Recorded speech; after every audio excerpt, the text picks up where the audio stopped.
We're going to have the final conversation in this series where we've talked about what does it mean to become a generous person? How do we be a generous church?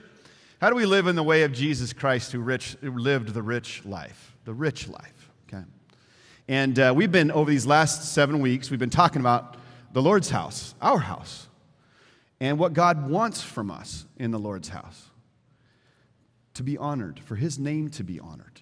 And today is week 8. We're gonna finish this series, but I got to acknowledge that all these last 2 months we've been shaking the 2-liter bottle, so to speak, and it's time to relieve the pressure. Deal? Yeah. So time to relieve the pressure, which means I'm actually going to ask something of you. Okay. And it stems around the title of this sermon, which is the generous church. The generous church. And really the question behind that is, what kind of church do you want us to be? What kind of church do you want us to be?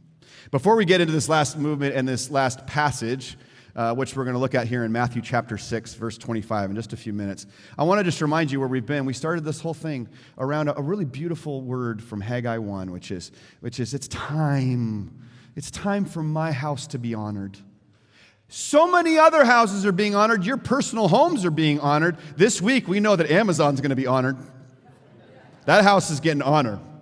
Black Friday deal honor is what we're going to see this week, right? All the Black Friday deals. Lots of honor is going to be going to a lot of houses this next week. And the Lord's saying, what about the honor that's due my name and my house?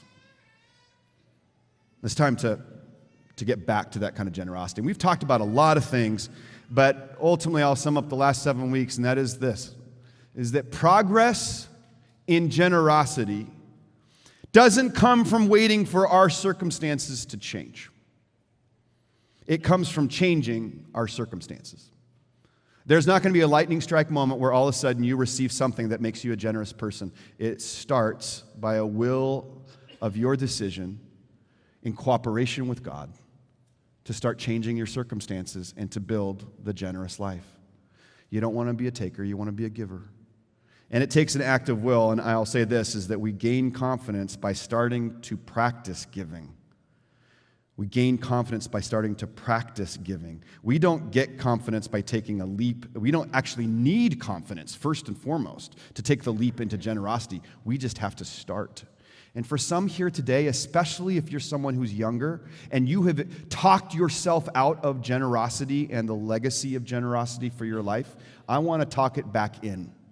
Because as we just sang these words, I loved the beautiful songs this morning, but I loved the line from the second song. I've been waiting to give till I could give something better. And oh, what an honest phrase that is. I don't want anybody to wait to give. Today it changes. And the best time is not someday, it's today. More on that in just a few minutes, okay?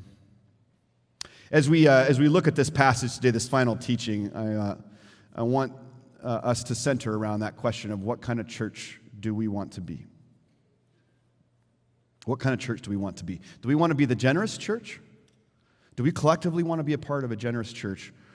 Or do we want to be a part of a church that is average, which is what we see?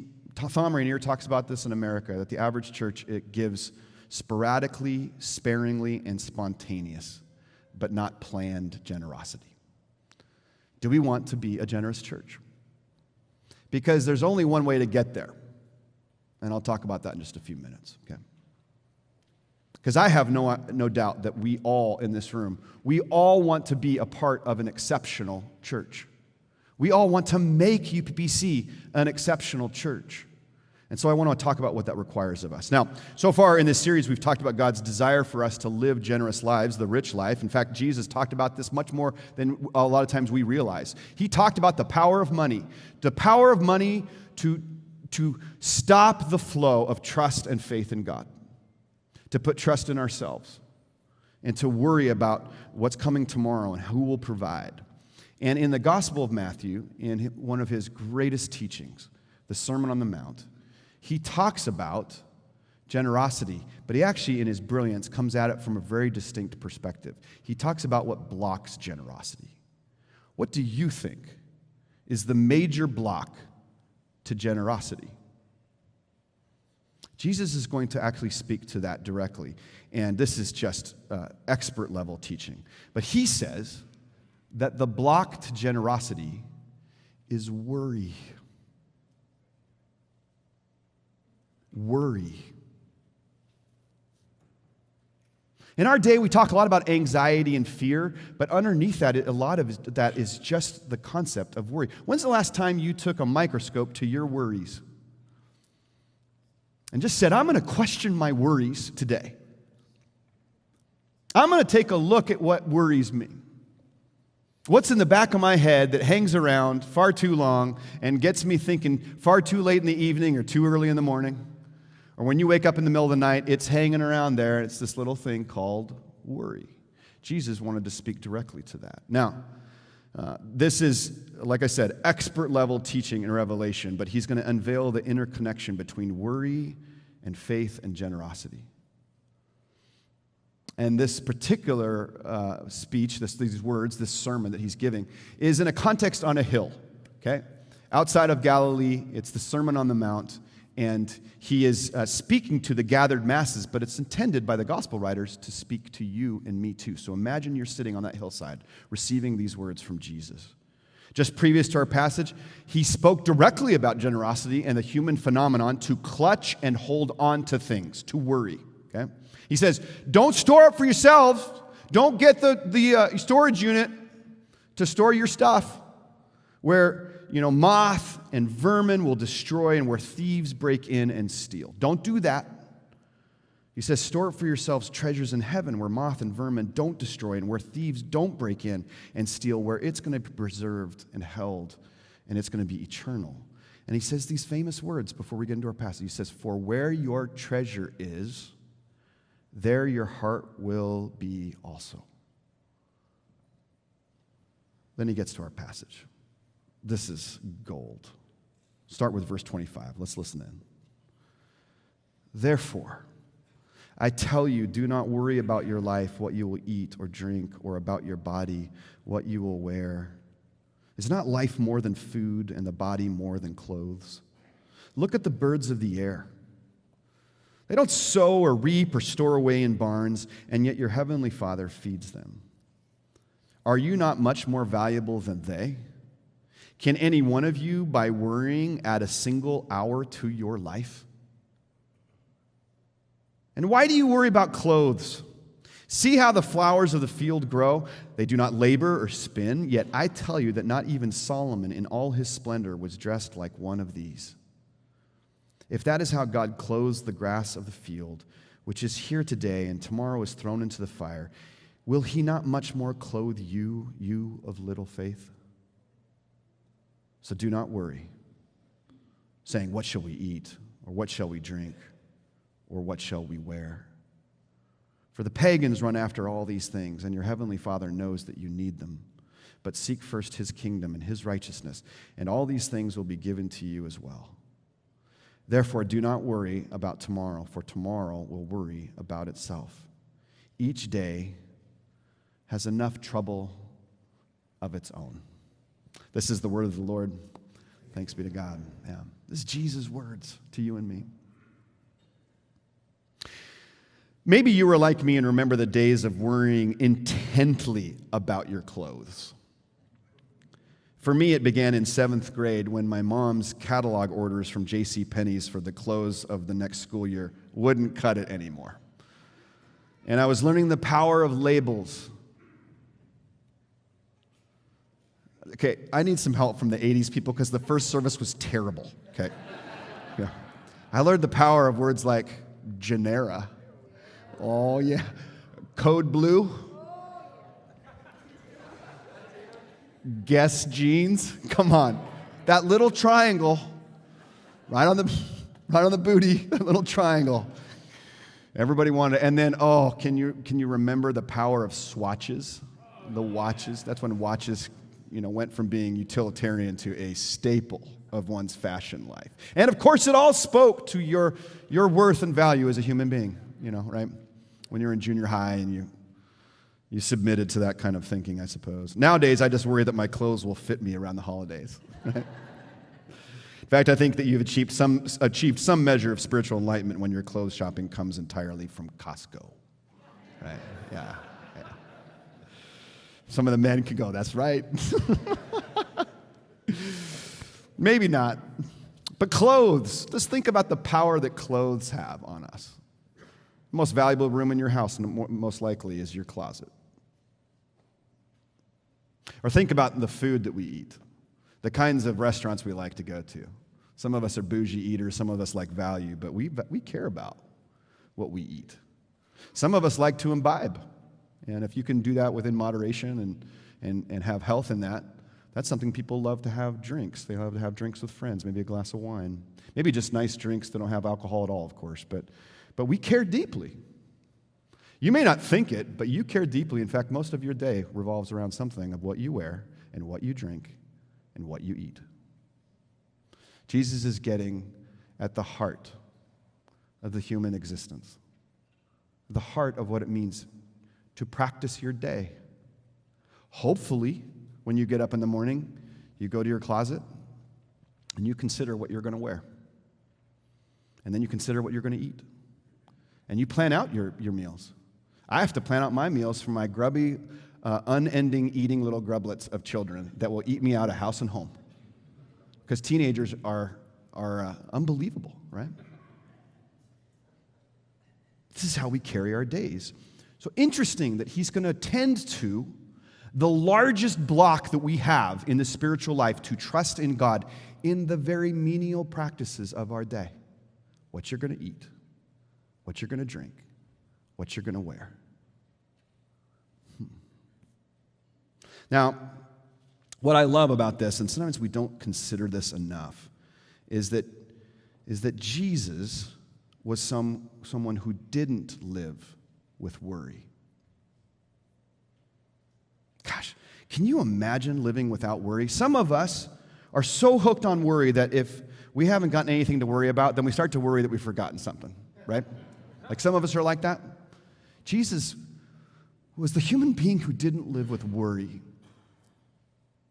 The heart of the Sermon on the Mount here is an invitation that surprisingly few Christians actually try to attempt, which is to live without worry.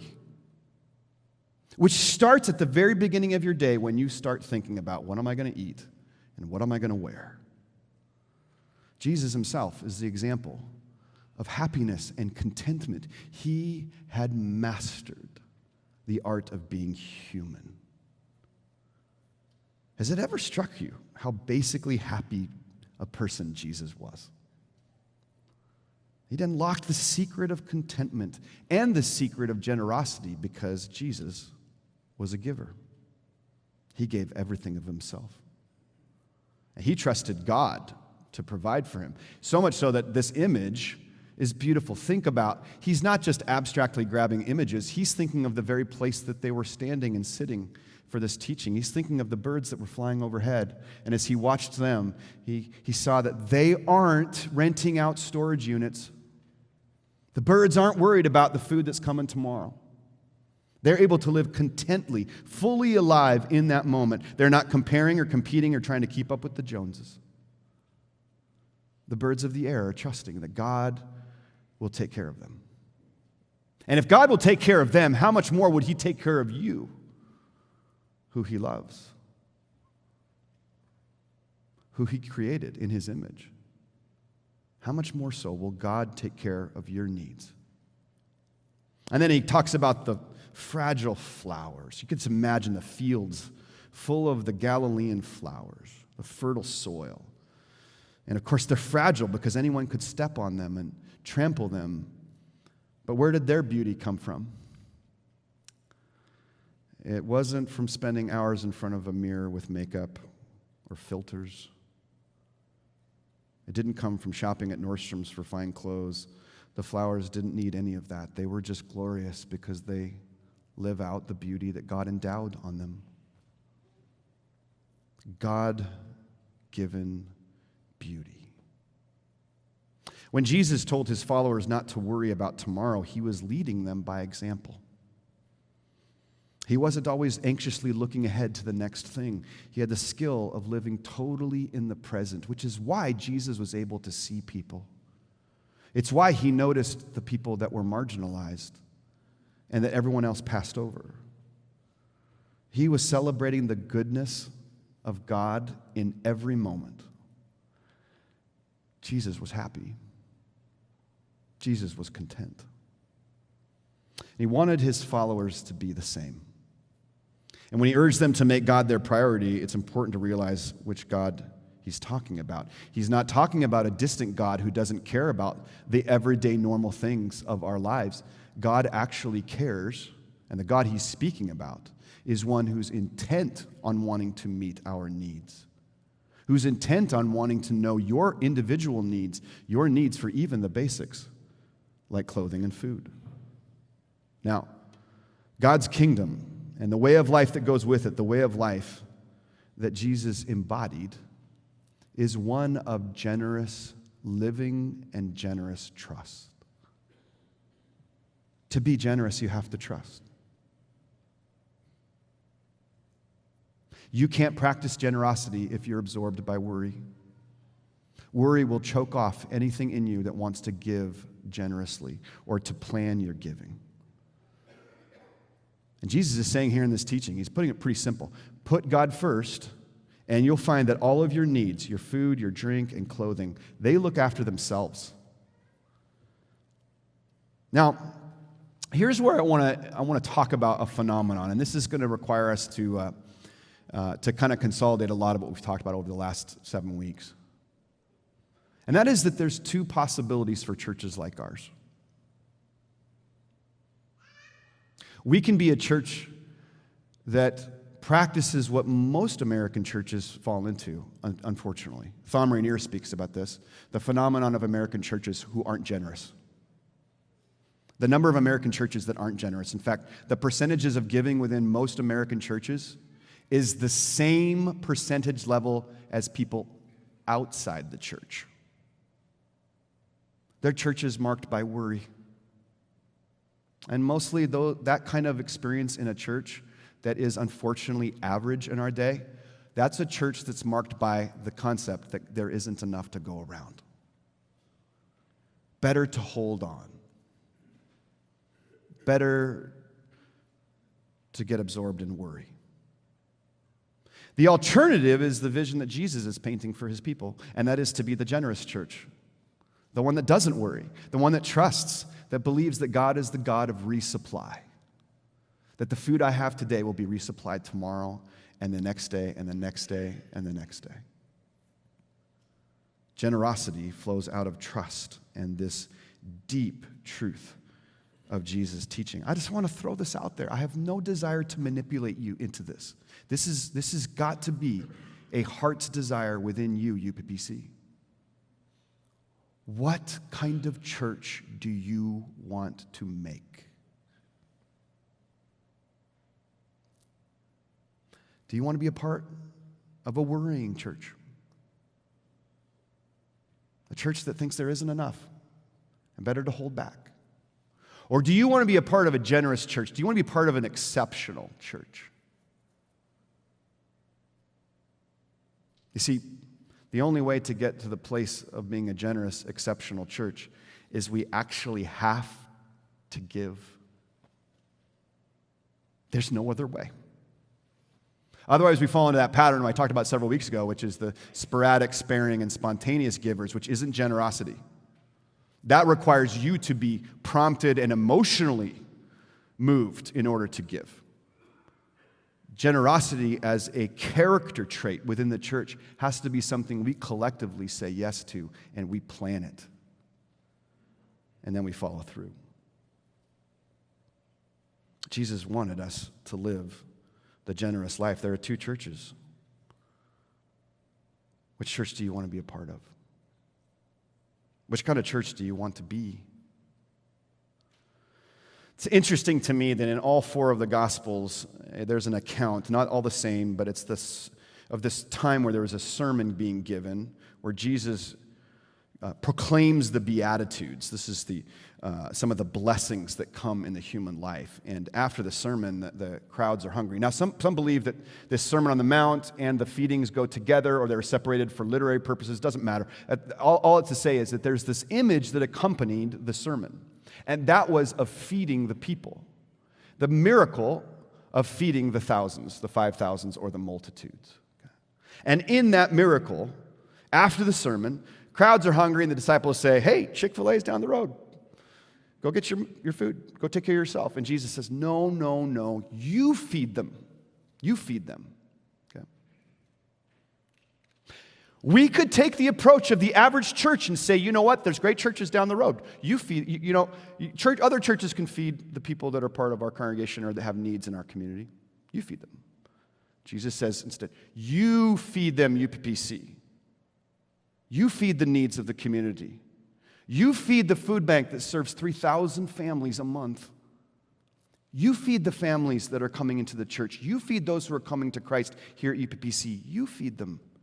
That's Jesus' words to the disciples. Now, the miraculous part of that whole story, and there's some nuance here, and I don't want to get caught into the theological, gymnastics that people get caught in, but I actually believe that not only was Jesus performing a miracle in that, at some point, someone came up. Say it was a little boy who came up with a couple of fishes and someone else with a few loaves, okay? And they came up and they gave those loaves that Jesus multiplied. Jesus has an amazing ability to multiply gifts that are given to him.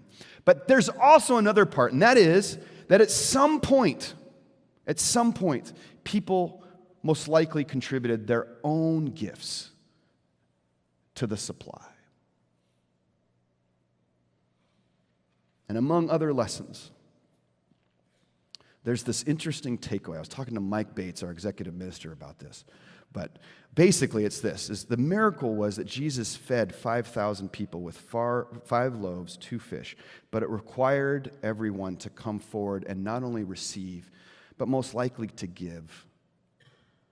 And the only way, mark my words here, the only way for us to actually be a generous church is to do generosity. The only way for us to actually be a generous church and feed all of the needs of our church is to give our loaves and fishes. We have something called pledge cards, and I don't want anyone to overthink that. In fact, I think I filled mine out and put it in. Can you just grab it? The first service. Thank you. In the pew in front of you, there's these. I want to ask you just to grab this. And can you just reach forward and grab one of these in your pew? There's enough for everyone to go around. And it has our giving ladder here, which I'm going to talk about in just a bit. But we had a lofty goal here. Here's the goal. We want 100% of people who call UPPC home to give their loaves and fishes, to give their gift, and to pledge it from January of this year, 2025, through the following December, 2025. 100%. We want everyone to give. And here's the thing.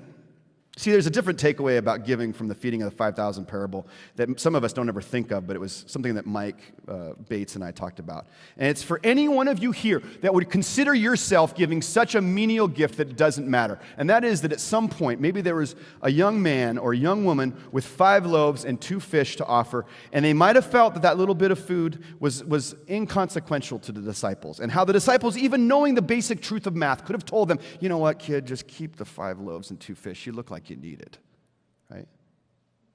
Could have done that. Imagine how ridiculous the boy with 5 loaves or 2 fish would have felt bringing that forward, given the fact that there's 5,000 people who needed to be fed. But in that story, we learn, and this is true for every person in this room, if you are a young adult and you've never given before and you have maybe not that much capacity, it still applies to you.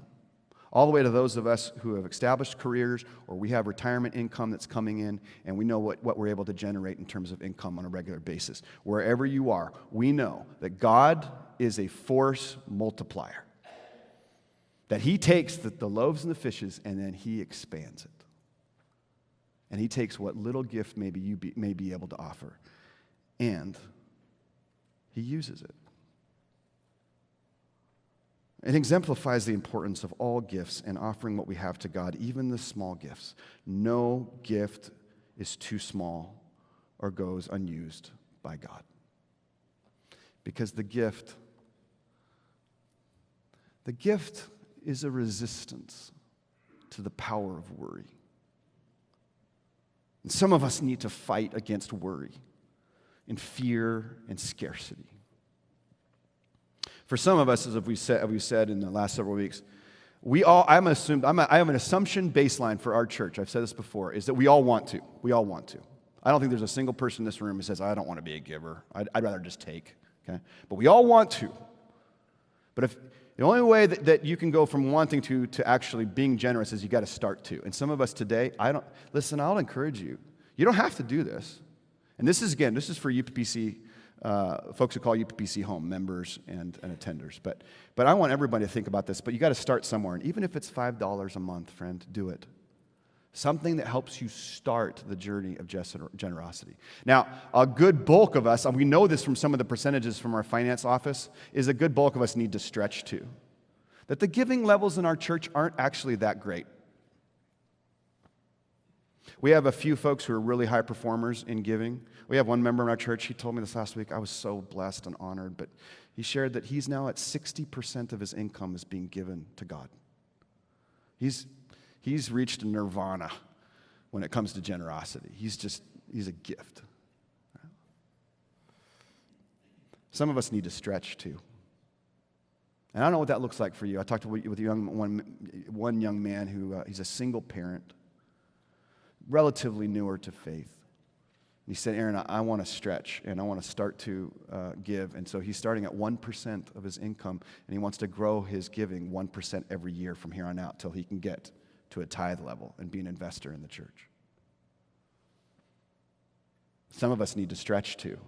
Some of us are perfectly capable of getting to the investor level, which is kind of the word we used for tithing.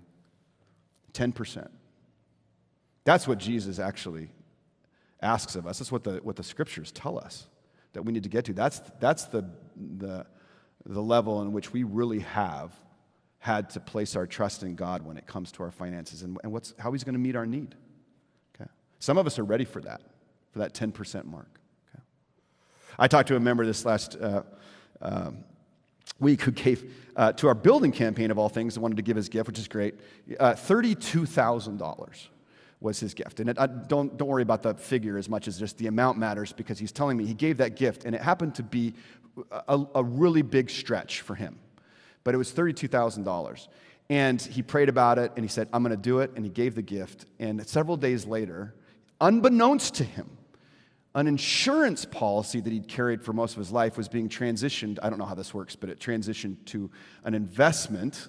The company was transitioning them out of the insurance to an investment. And he got a yield check from that changeover to the tune of $33,000. And it was one of those moments where it's like the birds of the air and the flowers of the field, where God says, see. And he felt so honored that God would show him that God is the God of resupply. Now, I'm not saying that always happens, but mark my words, when you start trusting God in this territory, you'll start seeing that he meets your needs. And you know what? There's a song we just sang. I don't know if you believe it, but there's honey in the rock. And you may walk around and you see those rocks and you go, nothing's going to come out of that rock. And God's like, no, there's honey in there. You just got to trust me, right? I'll sing more if you want me to. Because there's honey in the rock. There's honey in places you've never realized God could meet your need through. It's honey in the rock. And some of us are at places where we can give abundantly. And I tell you what, I've had some conversations with folks that the abundant giving. We have a family in our church that decided to give a really substantial gift towards our building loan. We owe about $2.9 million on our building loan, which was a sound investment, but we've got some debt to bring down. And this family wanted to leave in their estate a sizable gift to help bring that down. And that was kind of the legacy move for them. Wherever you are in this generosity ladder, what would God say to you about combating worry and trusting him? God is a multiplier. Now, we prayed that 100% of our church would offer a planned gift for 2025 from January to December, and the way to do that is going to be our pledge cards. Okay? And that we would all set that up for planned giving, planned generosity today. If you're new to UPPC and you're brand new today, God bless you. You get to just watch, okay? And I don't want you to feel any pressure here, but we prayed that 100% of people would give. Now I'm going to say one more time that you don't need confidence to take the leap of generosity from one level to the next. You gain confidence. You gain confidence by starting the planning practices of giving. You have to step out in faith. At one point, someone had to bring forward a loaf or a fish and contribute it towards the multiplying that Jesus was doing. Today, we're going to actually do this. We're going to do this. We have baskets up front. And pardon maybe the cheekiness of it, but it just felt right. That as a church, if we want 100% of people to give, we want everyone to bring their loaf or their fish for Jesus to multiply and to put it in the basket. And as you do, that God's going to do something in our church. He's going to bless the generosity of our church as we try, all of us, to step into the life of generosity. You have to decide the amount. But I'm going to tell you this. I think that these little cards, they're a weapon against worry. They're a weapon against the pathway of worry that this world wants you to get captivated by. And they're a way for us to start trusting into God. Now, I want to invite Lauren to come forward. He's going to join me up front here for just a moment. We're going to sing, and we're going to sing about God having enough for us. It's a beautiful song called Jireh. Some of you know it. We're going to sing that song just a moment. But as we do, I want you to be thinking for yourself and for your family and your household. Whose house do you want to honor? It's time here at UPPC for the Lord's name to be honored. And that the Lord's house receive honor that's due His name. And that we could all trust in Him. And so I want you to just, over this time of singing, we're going to sing together. We're going to ask God to make room for us. But then we're going to bring these forward and we're going to put them in the baskets. And I want to just give you a roadmap for this. If you don't feel like you're ready, or if you don't feel like you want to right now, stay in the pew. There's permission to do that. But a whole lot of us are ready. We've prepared these, or we've given thought to it. Some of us are going to start to, some of us are stretching to, some of us are getting the tithe, some of us are going tithe and beyond. How is it that you're going to honor the Lord's house in your pledged giving? I want to invite you to now stand, and we're going to sing, and then we're going to pray, and then I'm going to invite you to bring your pledge cards forward after a moment of silence, okay? Will you stand now?